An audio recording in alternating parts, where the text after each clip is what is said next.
요한계시록 10장 보시겠습니다.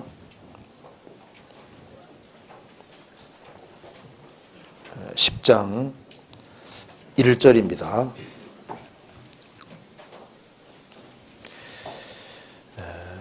내가 또 보니 힘센 다른 천사가 구름을 입고 하늘에서 내려오는데 그 머리 위에 무지개가 있고 그 얼굴은 해같고 그 발은 불기둥 같으며 그 손에 펴놓인 작은 책을 들고 그 오른발은 바다를 밟고 왼발은 땅을 밟고 사자에 부러지는 것 같이 큰 소리로 외치니 외칠 때 일곱 의뢰가 그 소리를 발하더라.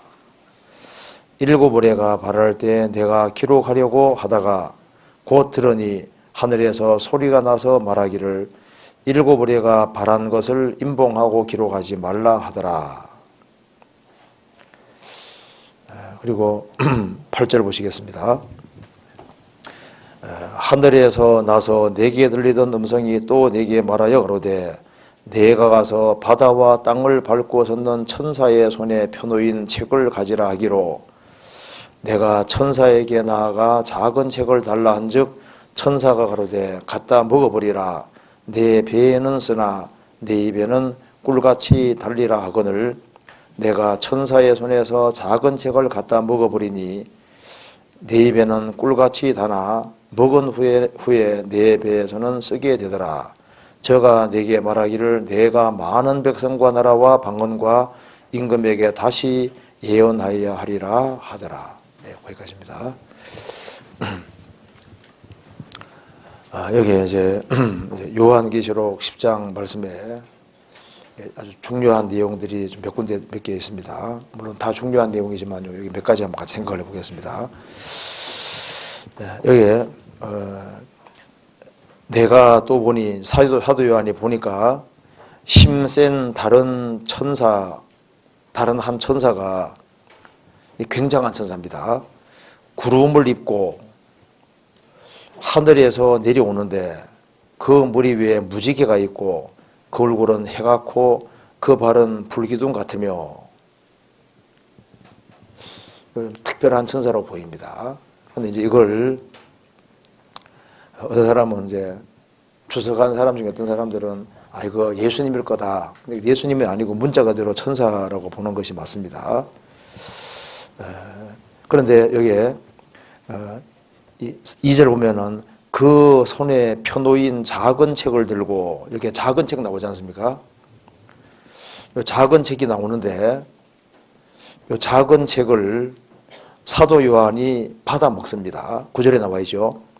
내가 천사에게 나아가 작은 책을 달라 한즉 천사가 가로되 갖다 먹어버리라. 그래서 사도 요한이 이 힘센 한 천사가 이제 손에 작은 책을 하나 가지고 있는데 이걸 달라고 해서 이걸 받아 먹고 그 다음에 이제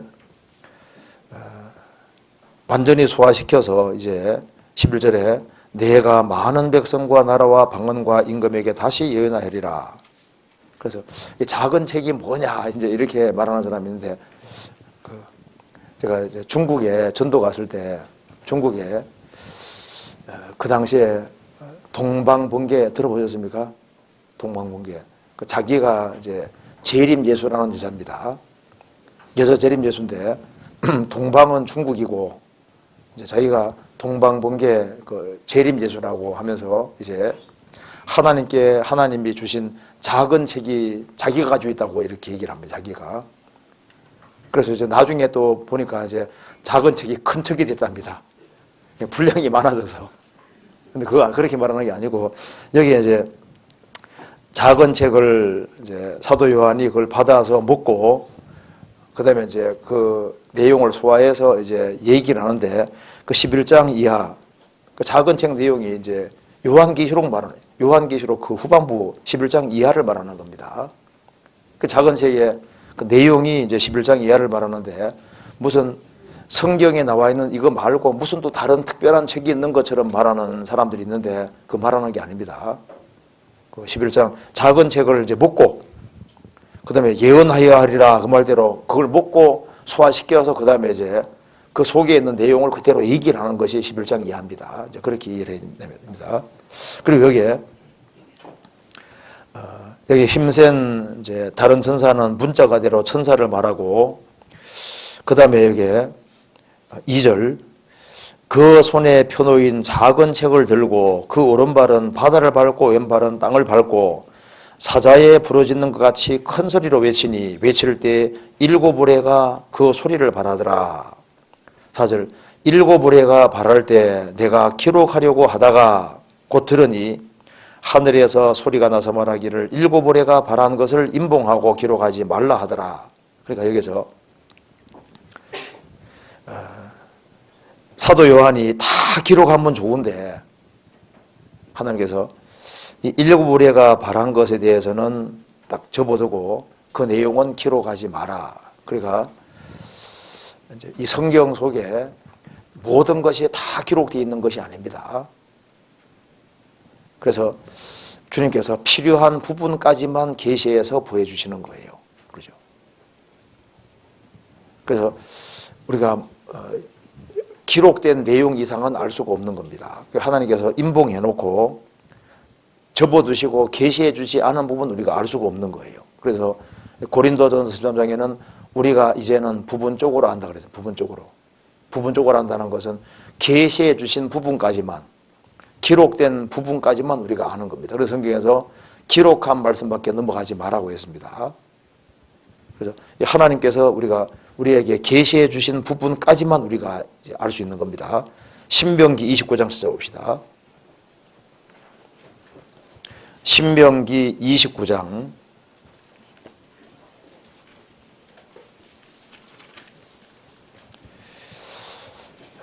29절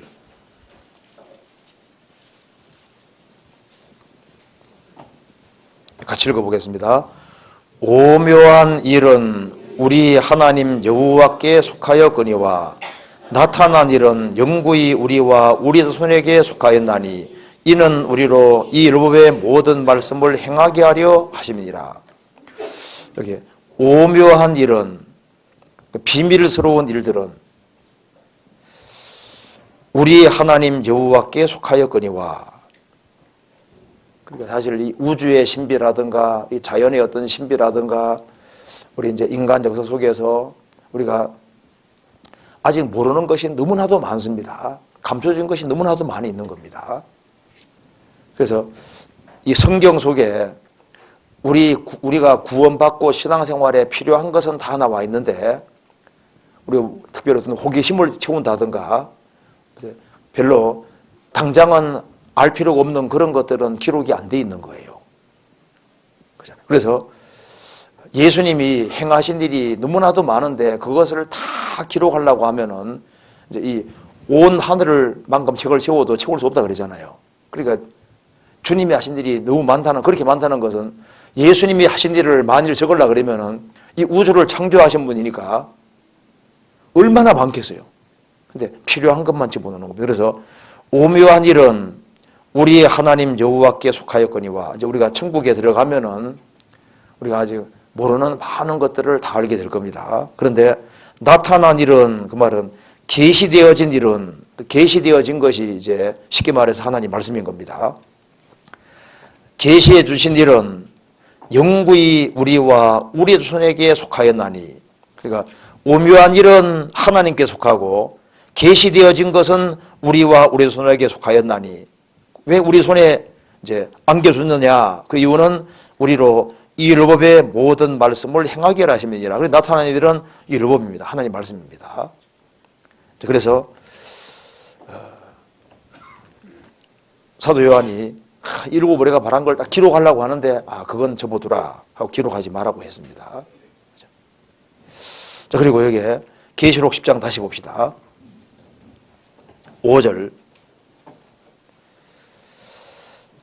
내가 본 바 바다와 땅을 밟고 섰는 천사가 하늘을 향하여 오른손을 들고 세세토록 살아계신 자 곧 하늘과 그 가운데 있는 물건이며 땅과 그 가운데 있는 물건이며 바다와 그 가운데 있는 물건을 창조하신 이를 가리켜 맹세해 가로되 지체하지 아니하리니. 그러면서 7절 같이 읽겠습니다. 일곱째 천사가 소리 내는 날 그 나팔을 불게 될 때 하나님의 비밀이 그 종 선지자들에게 전하신 복음과 같이 이루리라. 이제 이 내용이 이게 좀 중요한 내용입니다. 자, 일곱째 천사가, 여기 이제 천사가 말했습니다. 이 하늘을 만들고 땅을 만들고 바다를 만들고 그 속에 있는 모든 것을 만드신 창조하신 이를 가리켜 맹세하여 가로되 지체치 아니하시리라. 곧 끝이 온다는 겁니다. 곧 모든 것이 이루어지게 될 것이다. 그래서 언제냐? 일곱째 천사가 소리를 내는 날, 그 나팔을 부르게 될 때 하나님의 비밀이 그 종 선자들에게 전하신 복음과 같이 이루리라. 그리고 여기 이제 일곱째 천사가 나팔을 불게 될 때 하나님의 비밀이 다 이루어진다. 구약의 모든 예언이 이루어지게 된다고 말입니다. 그게 하나님의 비밀이라는 여기에 말이 나와 있는데 이거부터 잠깐 생각해 봅시다. 이 성경에서 비밀이 굉장히 많잖아요. 그렇잖아요. 먼저 성경에 나와 있는 비밀들을 이걸 한번 간단하게 정리를 먼저 해보고 좀 말씀을 드리겠습니다. 성경에 비밀이란 말이 굉장히 많습니다. 이제 프린트를 해놓은 거 잠깐 보시면 제일 먼저는 복음의 비밀, 에베소서 6장 19절에 복음의 비밀이란 말이 나와 있습니다. 이 말이 맞는 거예요. 원래 이제 이 히브리 말, 헬라 말로 무스테리온, 비밀이란 말이 이게 이제 깨닫고 나면 쉬운 겁니다. 이제 스스로 알기는 어렵지만은 누가 열어주면은 깨닫기 쉬운 그런 의미입니다. 그러니까 이제 복음도 깨닫고 나면 어려워요, 쉬워요? 쉽잖아요. 근데 주님이 깨닫게 해주기 전까지는 이게 도무지 안 깨달아지는 게 또 복음입니다. 이게 비밀인 거예요. 하나님이 열어주셔야만 깨닫게 됩니다. 그래서 믿음에 대해서 계시되를 믿음이라는 말씀이 나와 있는 대로 여기 믿는데 안 믿어지잖아요. 근데 주님이 딱 열어주시면 딱 깨우쳐집니다. 어떤 사람은 수십 번 들어도 안 깨달아지죠. 알똥말똥 할 때 안 깨달아지잖아요. 그게 복음이 사실 비밀인 거예요, 비밀. 공개되어 있지만은 안 열어주면 안 깨달아지니까 이게 비밀인 겁니다. 그죠? 복음의 비밀.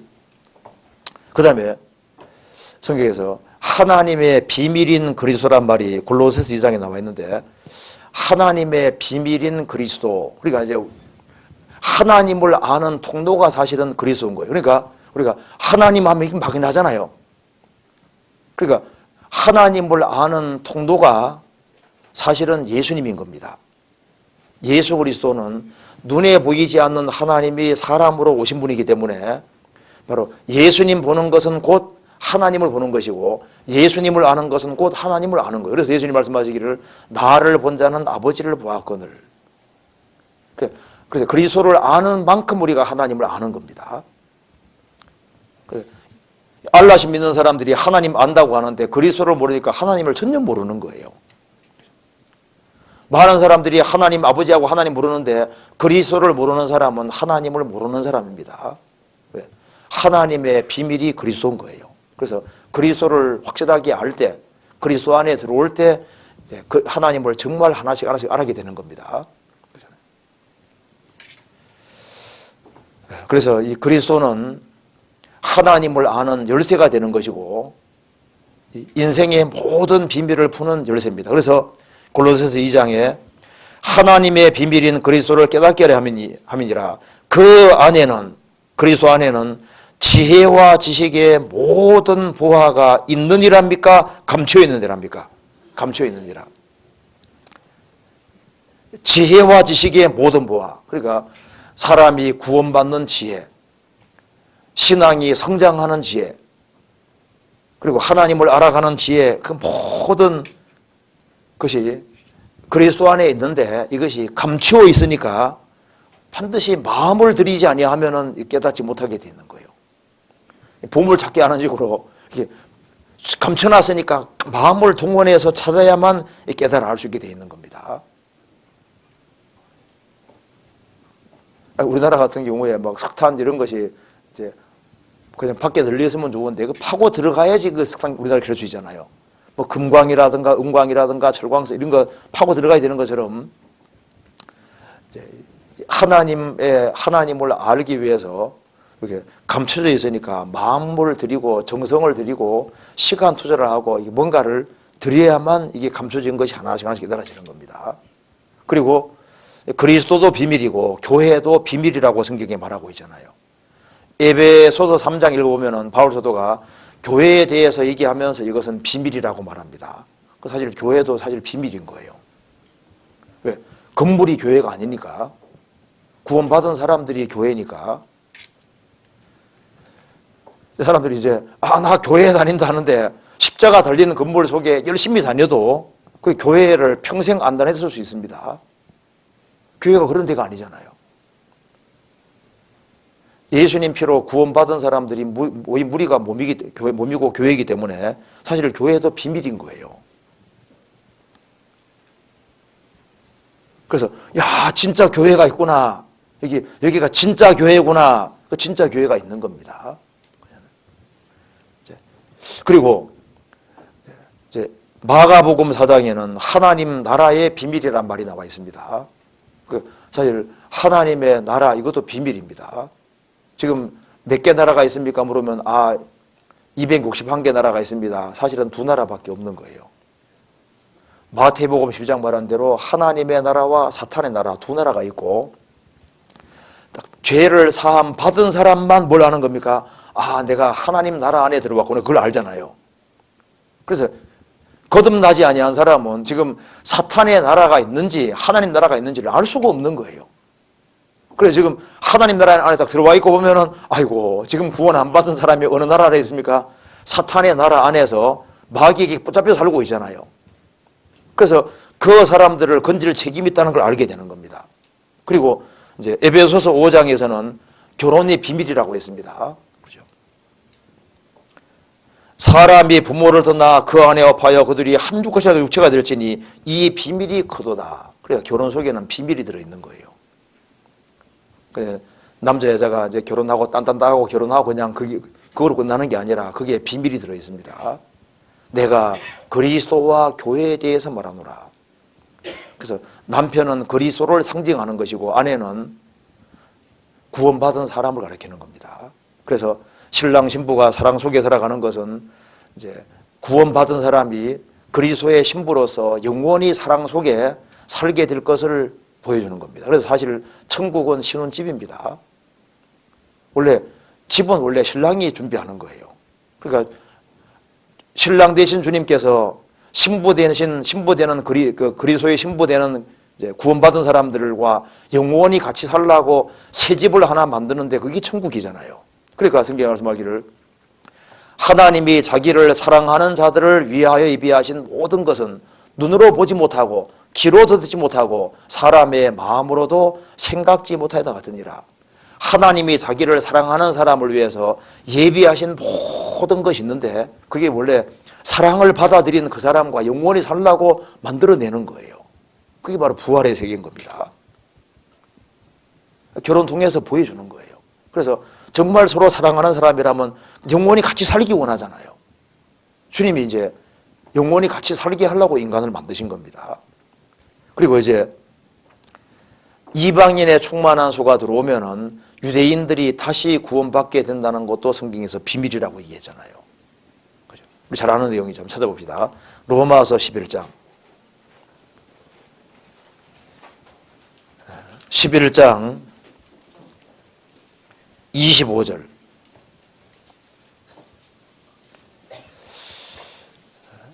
형제들아 너희가 스스로 지땀을 면키 위하여 이 비밀을 너희가 모르기를 내가 원치 아니하노니 이 비밀은 이방인의 충만한 수가 들어오기까지 이스라엘에 들어는 완악하게 된 것이라 그리하여 온 이스라엘이 구원을 얻으리라. 이게 비밀이라고 했습니다. 그래서 성경을 안 보는 사람 모르는 거예요. 지금 유대인들이 왜 회복되는지를 성경 모르는 사람 모르잖아요.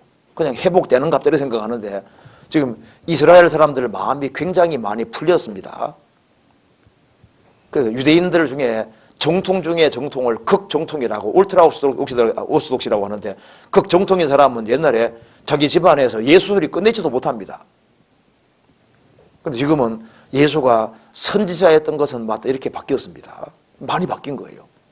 그래서 이스라엘이 완악한 것이 풀려가는데 이제 이방인의 충만한 서가 들어오면은 유대인들이 민족적으로 구원받게 된다는 이것이 비밀이다 그 말입니다. 그리고 이방인 시대도 끝이 나게 돼 있는 거예요. 이 비밀인 겁니다.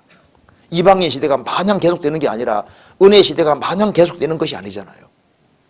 그리고 이제 휴거에 대해서도 얘기하면서 보라 내가 너희에게 비밀을 말하노니 이게 비밀인데 우리가 순식간에 혼란이 다 변화될 거예요. 어느 날 갑자기 땅에 그 모든 걸 두고 주님 앞에 가는 거예요. 이게.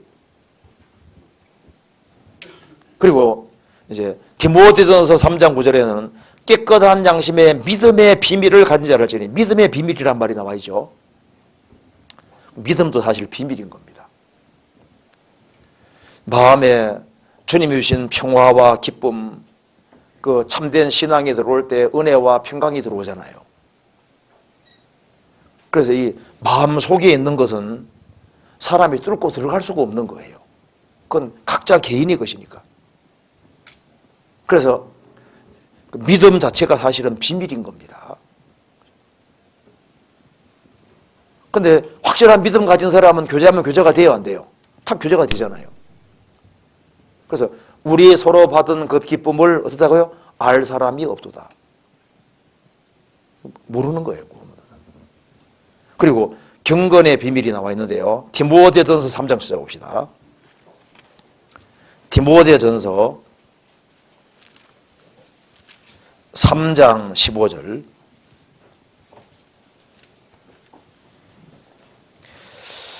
만일 내가 지체하면 너로 하나님의 집에서 어떻게 행할 것을 알게 함이니 이 집은 살아계신 하나님의 교회요 진리의 기둥과 터니라.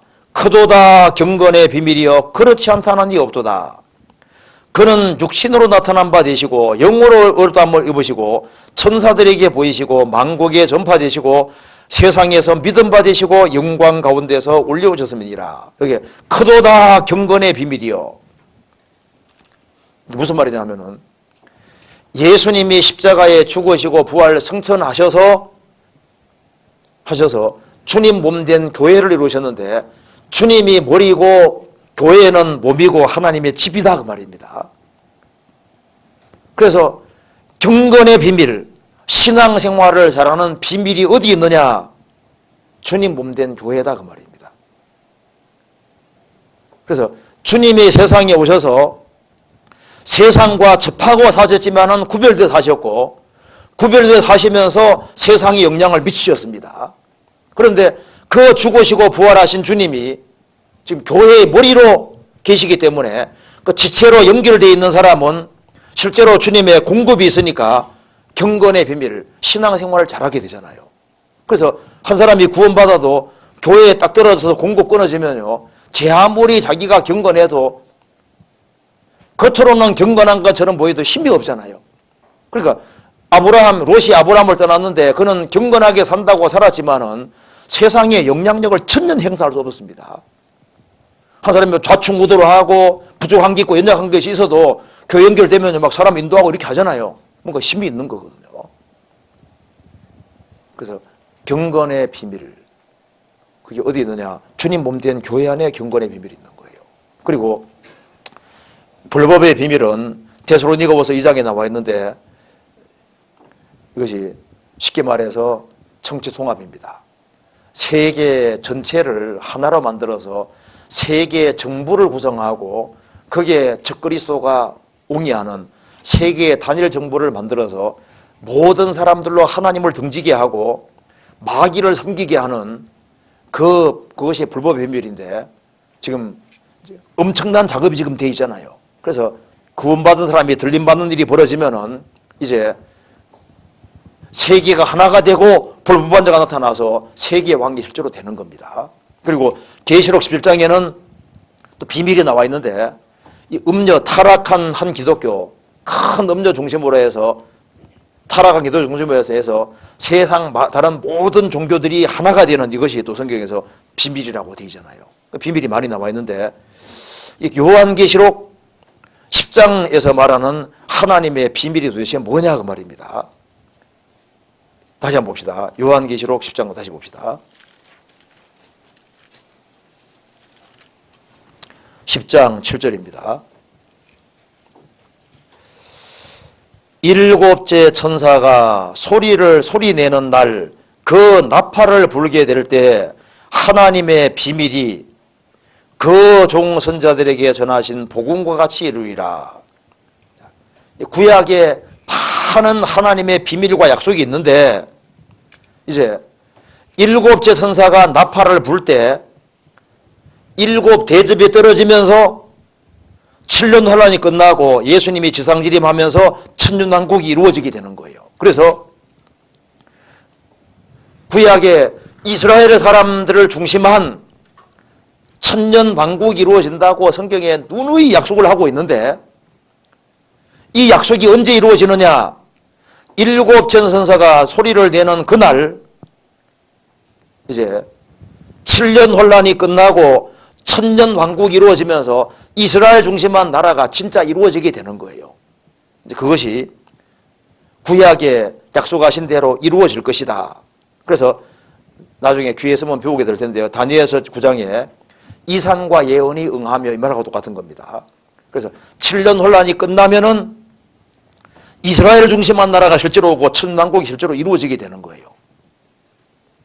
그래서 이루리라 다 이루어집니다.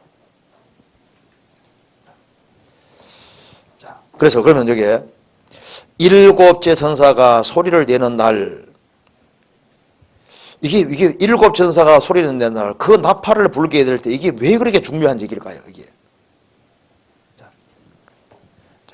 이것이 일곱째 천사가 이제 나팔을 탁 불 때 어떤 일이 벌어집니까? 일곱 대접이 지구상에 떨어지게 되는 거예요. 자, 찾아봅시다. 요한계시록 16장입니다. 넘어가서 일곱째 천사가 나팔을 불 때 예수를 읽어봅시다. 계시록 16장 1절.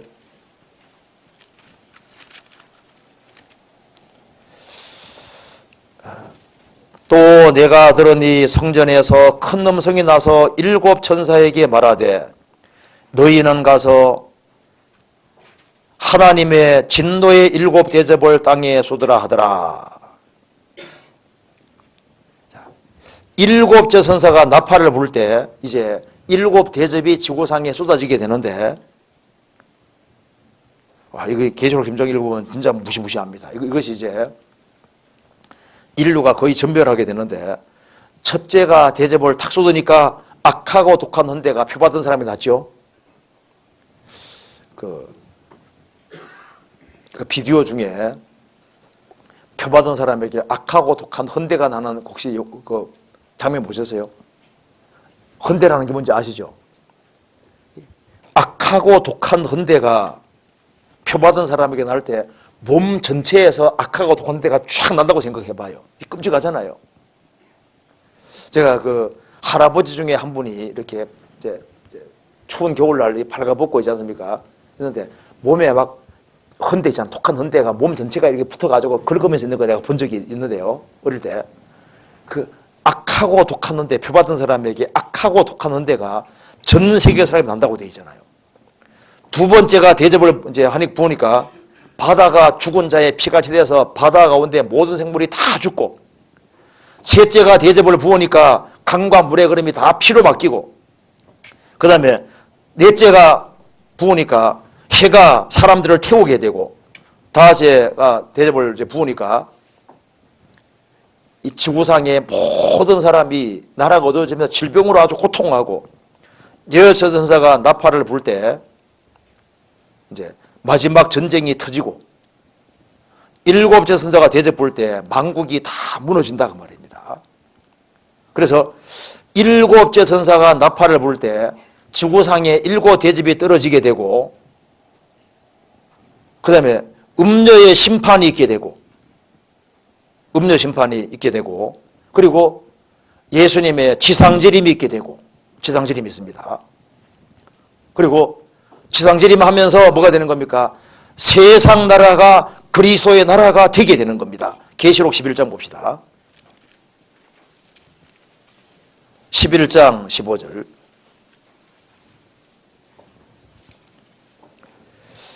일곱째 천사가 나팔을 불매 하늘에서 큰 음성이 나서 가로되 세상 나라가 우리 주와 그 그리스도의 나라가 되어 그가 세세토록 왕노릇 하시리로다 하니, 일곱째 천사가 나팔을 불 때 이 세상 나라가, 세상 나라에 이제 사탄이 임금으로서 군림했는데, 이제 일곱 천사가 일곱 나팔을 불 때에, 일곱 천사가 나팔을 불 때에 세상 나라가 우리 주와 그리스도의 나라가 되어 그가 세세토록 왕노릇 하리라.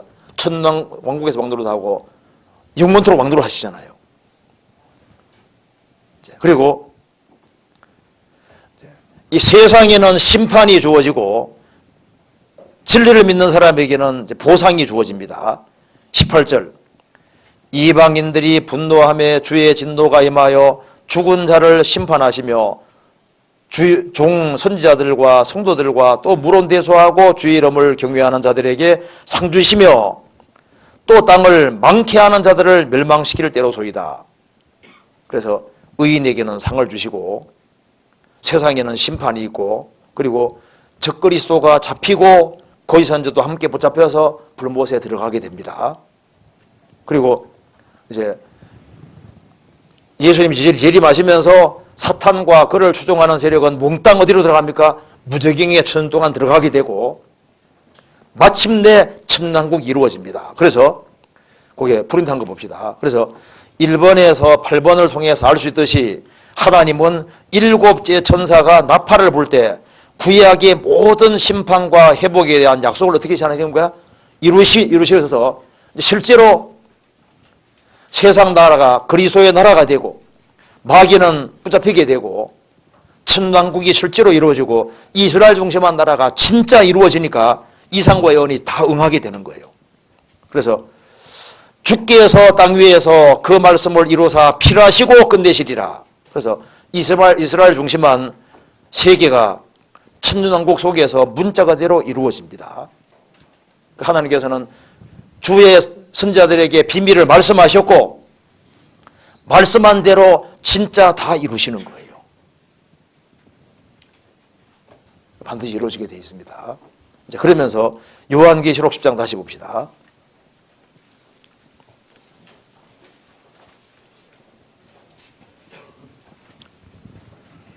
그래서 일곱 인의 심판이 있고 일곱 나팔 심판이 있고 일곱 나팔 심판 불 때 일곱째가 나팔을 탁 불 때는 이제 지체치 아니하시리라 이제 끝부분을 왔기 때문에 하나님의 대접이 일곱 대접이 쪼라락 떨어지면서 한꺼번에 그냥 심판과 모든 것이 한꺼번에 싹 이루어져서 천왕국이 이루어지게 되는 겁니다. 10장 8절. 하늘에서 나서 내게 들리던 음성이 또 내게 말하여 가로되 내가 가서 바다와 땅을 밟고 섰는 천사의 손에 펴놓인 책을 가지라 하기로 내가 천사에게 나아가 작은 책을 달라 한즉 천사가 가로되 갖다 먹어버리라. 내 배에는 쓰나 내 입에는 꿀같이 달리라 하거늘. 그 다음 같이 읽어봅시다. 내가 천사의 손에서 작은 책을 갖다 먹어버리니 내 입에는 꿀과 같이 다나 먹은 후에 내 배에서는 쓰게 되더라. 여기 작은 책을 먹으니까 입에 달다 그랬죠. 그래서 이 작은 책, 하나님 말씀인데 말씀을 갖다 먹으니까 달다고 했습니다. 이 말씀을 먹는다고 표현했는데 이 말이 맞는 거예요. 사람이 떡으로만 살 것이 아니요 하나님의 입으로 나오는 뭐라고요? 모든 말씀으로 살 것이니라. 그래서 성경에서 이 말씀을 먹는다는 표현을 성경에서 많이 하고 있는데요. 한번 찾아봅시다. 예레미야 15장 보세요. 오늘도 많이 먹어야 되는데, 그죠? 이게 이제 예레미야 15장. 음식은 입으로 먹는데 말씀은 귀로 먹는 거예요. 그죠? 예레미야 15장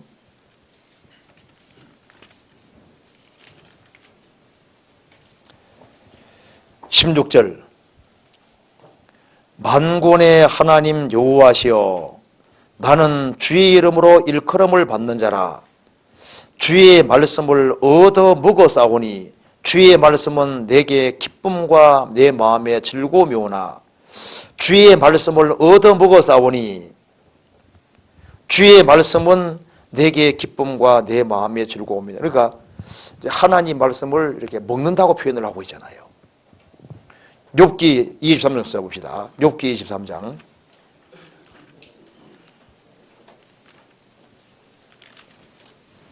12절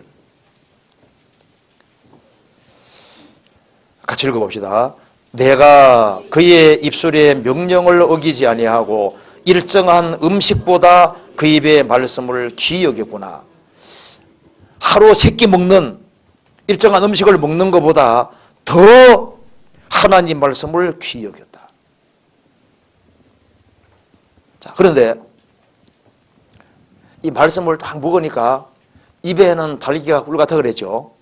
그러니까 이 하나님 말씀은 전체가 단 말씀인 겁니다. 말씀 자체가 단다고 했습니다. 그래서 이스라엘이 출애굽을 해서 하늘에서 만나를 먹었는데 만나 맛이 어떻다고요? 가시 같고 희고 맛은 꿀 섞은 뭐 같아가? 과자 같아라. 꿀 섞은 과자 같다. 그 하나님 말씀이 꿀과 같다는 겁니다. 그래서 단 거예요. 시편 19편 써봅시다.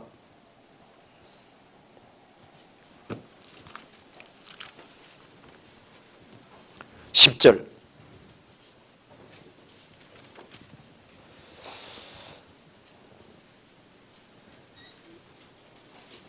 금 곧 9절부터 제가 읽겠습니다. 여호와를 경외하는 도는 정결하여 영원까지 이르고 여호와의 규례는 확실하여 다 의로우니. 그 다음 같이 읽겠습니다. 금곤 많은 정금보다 더 사모할 것이며 꿀과 송이꿀보다 더 달도다. 세상에 꿀과 송이꿀이 너무너무 단데 그거보다 더 단 것이 뭐냐? 하나님 말씀. 그래서 천사가 주는 이 작은 책을 받아 먹으니까 입에는 꿀같이 달더라 그 말입니다. 이 말씀은 원래 단 거예요. 그렇습니까? 말씀은 입에 넣으면 단 겁니다. 시편 119편 103절 찾아봅시다. 119편 103절 같이 읽어봅시다. 주의 말씀의 맛이 내게 어찌 그리 단지요 내 입에 꿀보다 더하니이다. 주의 말씀의 맛이, 이 말씀에 맛이 있다 그 말이에요. 맛이 어찌 그리 단지요 내 입에 꿀보다 더하니이다. 자, 그런데 여기 다시 한번 봅시다. 요한계시록 다시 한번 봐봐요. 여기 이제 보면 이제 특이하게 되죠. 10장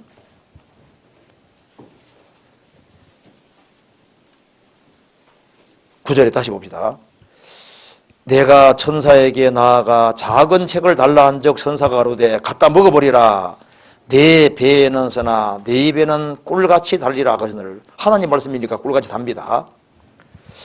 내가 천사의 손에서 작은 책을 갖다 먹어버리니 내 입에는 꿀같이 다나 먹은 후에는 입에는 다는데 먹은 후에는 내 배에서는 쓰게 되더라. 이게 무슨 말일까요? 왜 쓸까요? 소화가 되고 나니까 쓰다는 게 뭐예요? 이게 보통 심각한 말씀이 아닌 거예요. 그러니까 입에도 달고 소화가 돼도 단 말씀들이잖아요. 근데 입에는 다는데 소화가 되고 나면은 이게 쓴 말씀이 있는 겁니다. 그죠? 이게 이제 그리스도인에 관계되는 말씀도요. 은혜에 대한 말씀 들으면요, 귀도 듣고 배도 달잖아요. 그죠? 근데 뭘 해야 된다는 말씀 들으면 이제 배는 쓰잖아요. 특별히 뭐가 씁니까?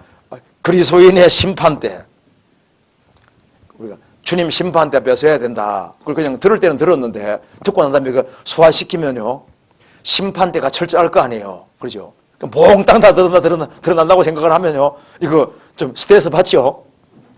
근심이 되고 쓰잖아요. 안 써요? 근데 저도 이제 그 심판대에 대해 생각을 많이 해봤는데요. 그런데 아이고 그래도 감사한 게 있어요. 왜냐하면은 누가복음 19장에 문화 비유하면서 어떻게 하면은 책망 안 받는다? 은행에 예치해 두면은 남기는 곳이 은행인데 교회잖아요. 교회 주님 몸된 교회 연결돼서 자리만 딱 차지하고 예치만 잘하고 있으면은 뭐가 생깁니까? 별리가. 그러니까 주 안에 거하면 부끄럽게 안 된다고 돼 있잖아요. 그래서 남은 것이 있으니까. 그러니까 뭐 특별한 거 안 해도 잘 붙어 있으면 뭐가 되는 겁니까? 부끄럽게 안 돼. 왜? 불탈 때 남는 게 있어요, 없어요? 남는 게 있게 되잖아요. 자, 그래서 근데 이제 사도 요한이 이걸 이제 갖다 먹은 때는 살았는데 소화되니까 이거 쓰더라. 왜 쓸까요? 이제 이게 심각한 것을 들은 거예요. 사도 요한은 불신자 관련해서 보면요. 7년 혼란에 대한 말씀을 이제 달게 받았지만은 소화되면은 이제 이게 심각해지는 겁니다. 이제 그 11장 이하에 보면은요. 이제 유대인들이 이제 구원받은 유대인들이 7년 혼란 속에서 얼마나 큰 박해를 받고 유대인의 3분의 결국은 죽잖아요. 그리고 유대인 가운데 이제 14만 4천 명은 이제 7년 혼란 속에서 이제 목 잘려서 다 순교하는 걸 다 보는데 얼마나 그걸 예언하면서 얼마나 고통스럽겠어요.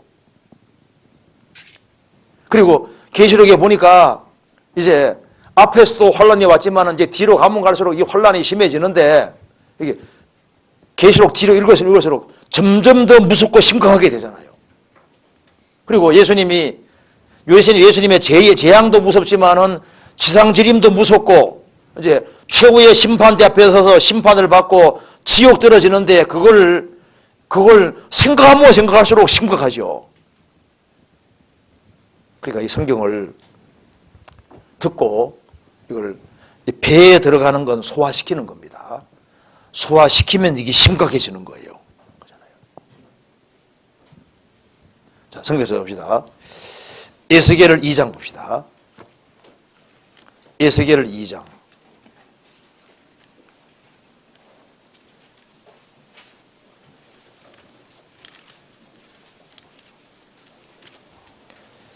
여기서 똑같은 말씀 나와 있습니다. 8절에 봅시다.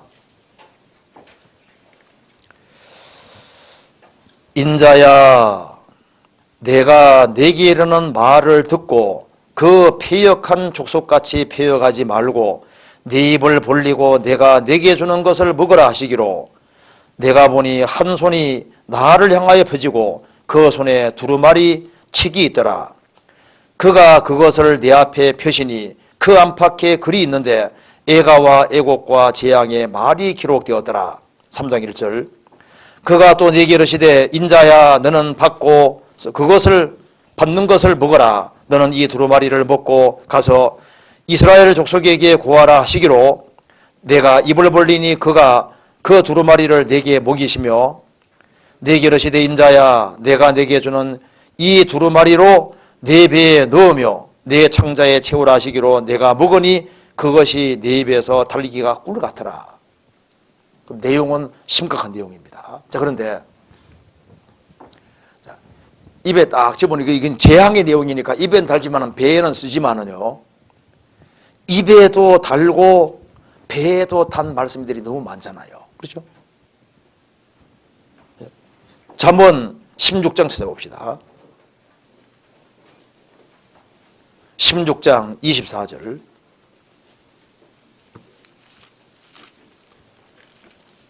24절 같이 읽어봅시다. 선한 말은 꿀송이 같아서 마음에 달고 뼈에 양약이 되느니라. 선한 말은, 이 성경에 선한 말이 얼마나 많은지 몰라요. 선한 말은 꿀송이 같아서 마음에 달고, 입에 달을 뿐 아니라 마음에 달고 뼈에 양약이 되느니라. 선한 말은 꿀송이 같아서 입에뿐 아니라 마음에도 달고 뼈에도 양약이 됐느니라. 잠언 2장 찾아봅시다.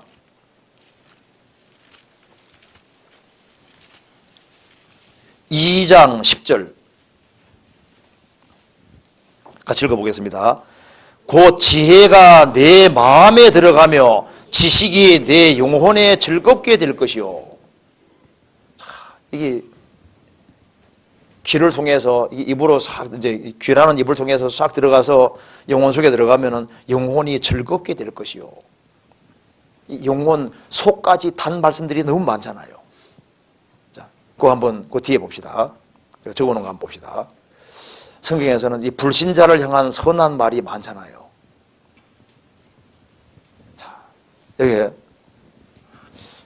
너희들은 죄인이지만은 나는 여호와 보시기에 존귀한 자라. 죄인이지만 하나님의 사람을 존귀하게 보시잖아요.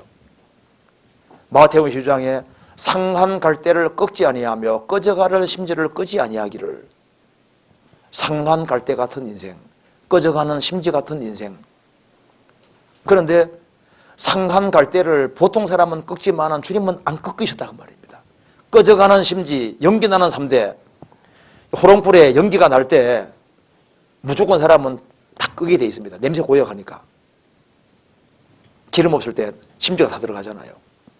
저도 어릴 때 호롱불 속에 살았기 때문에 이제 기름 떨어지면요 냄새가 고약한 게 나니까 손으로 많이 껐습니다.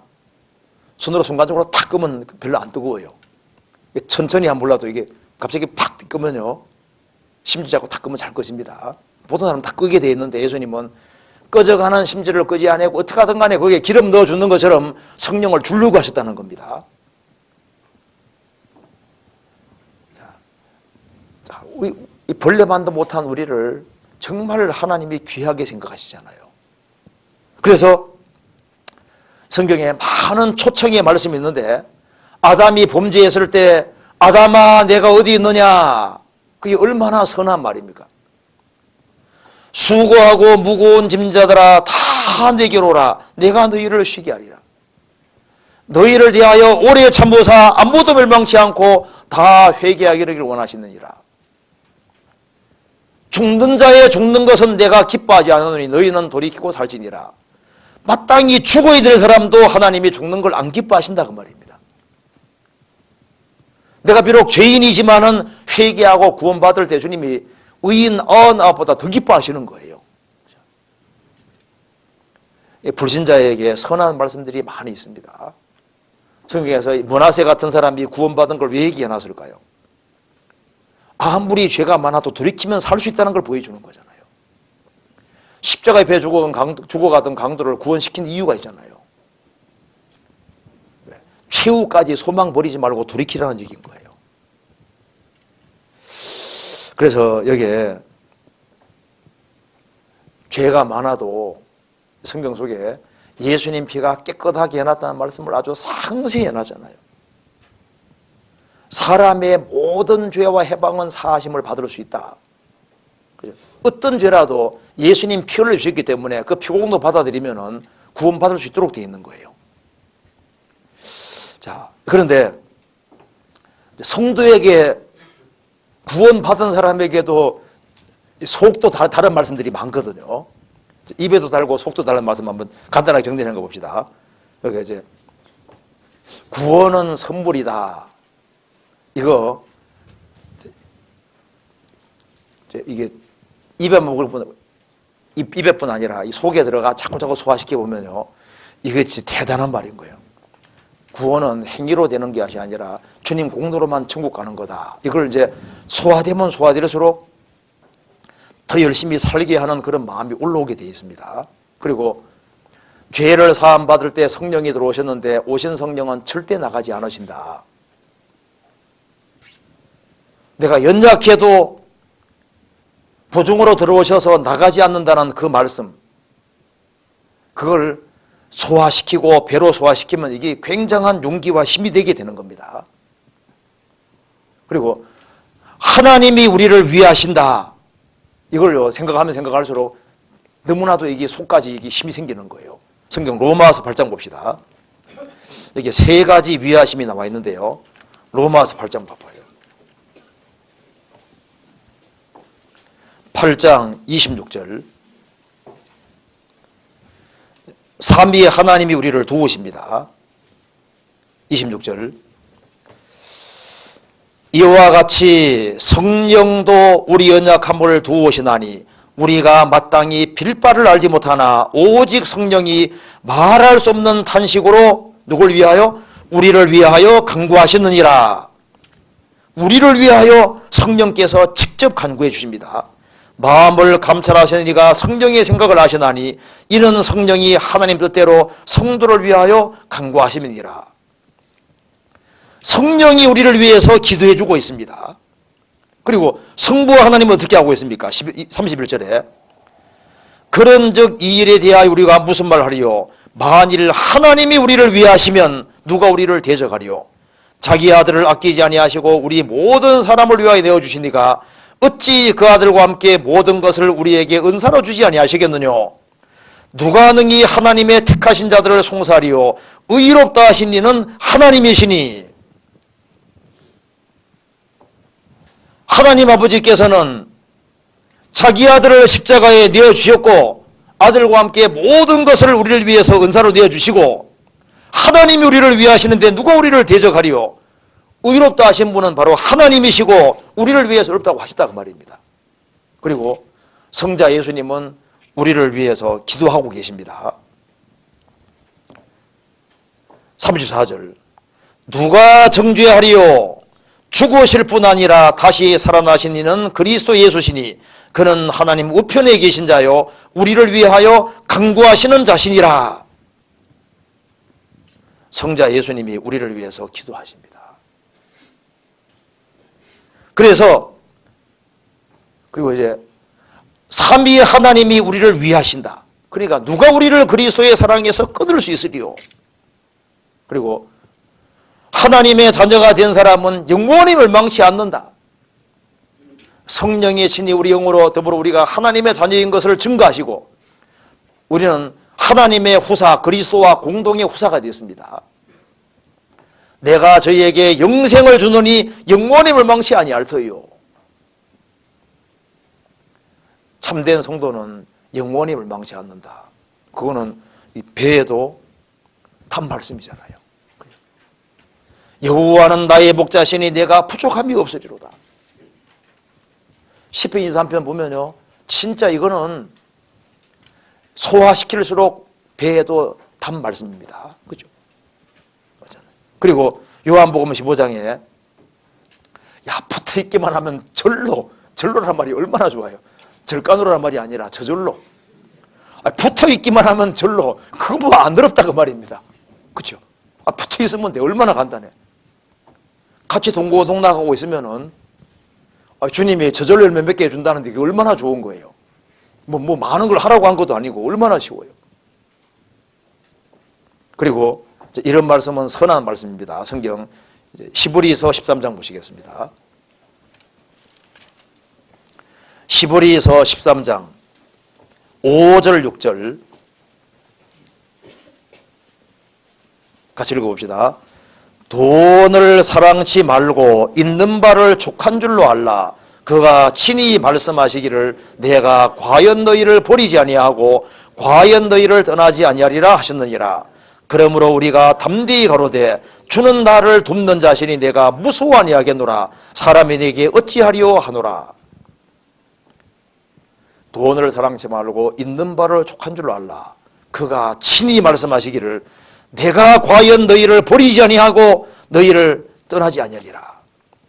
어떤 왕이 와서 내가 자네 절대 안 버릴 것에 내가 책임질 것에 하면 얼마나 좋겠어요. 그게 아니라 만왕의 왕 되신 주님이 이렇게 말씀하신 겁니다.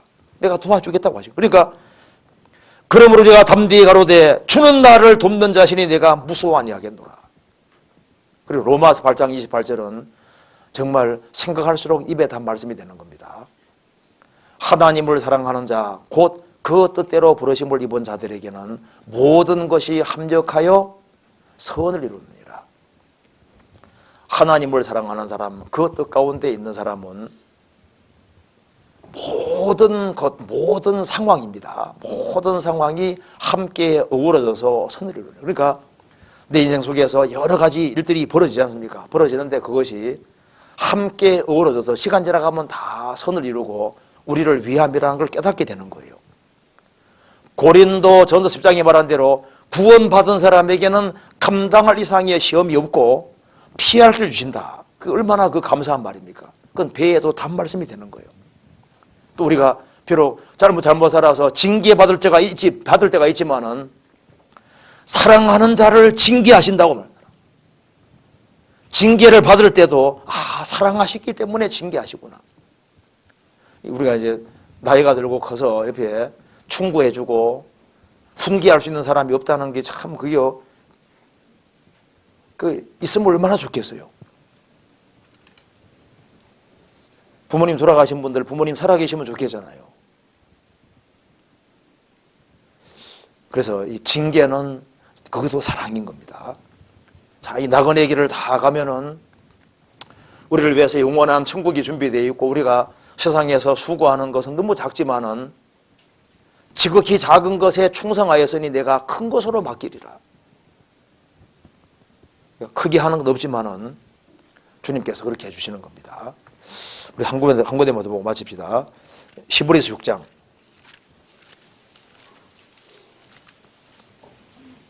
18절. 이는 하나님이 거짓말을 하실 수 없는 이 두 가지 변치 못할 사실을 인하여 앞에 있는 소망을 얻으려고 피하려 하는 우리로 큰 난리를 받게 하려 하심이라. 우리가 이 소망이 있는 것은 영혼에 다 같아서 하나님은 거짓말을 할 수 없는 분인데 이 두 가지 변치 못한 사실을 하나님이 말씀하신 데다가 맹세까지 하셨으니까 이건 불변이다 그 말입니다. 그래서 앞에 있는 소망을 얻으려고 피하여 가는 우리로 큰 날이, 약속하신 하나님이 절대 약속을 어기지 않는다는 그 사실은 우리에게 영혼의 닭과 같아서 큰 위로가 된다. 그래서 이제 이 요한계시록 10장에서 이제 이게 중요한 구절은 요한계시록 10장에서 중요한 내용은 바로 일곱째 천사가 일곱째 나팔을 딱 불 때 일곱 대접이 떨어지면서 칠륜환란 끝나고 천남국으로 넘어가게 되니까 구약의 모든 이제 이스라엘 중심으로 해서 천남국 이루어진 약속 같은 게 한꺼번에 딱 이루어지게 된다는 겁니다. 그리고 또 한 가지는 이제 이 작은 책은 내용이 이제 11장 이하인데 그 11장 이하 내용이 심각한 내용인 거예요. 그러니까 입에는 달지만은 배에는 쓰다고 했다 그 말입니다. 뒤에 오면 이게 얼마나 무서운 얘기예요. 막 유대인들이 막 죽임 당하고 그 지구상에 막 어마어마한 재앙 내리고 예수님 제장질이 마시고 이 심판이 있고 영원한 지옥이 있는데 얼마나 무서운 얘기입니까? 그러니까 배에 쓰다고 한 겁니다. 그런데 우리는 복음을 가지고 있습니다. 복음은 입에도 달고 배에도 단 거예요. 그리고 배에 대한 말씀도 많이 있는 겁니다. 여기까지 말씀드리겠습니다. 같이 기도하시겠습니다.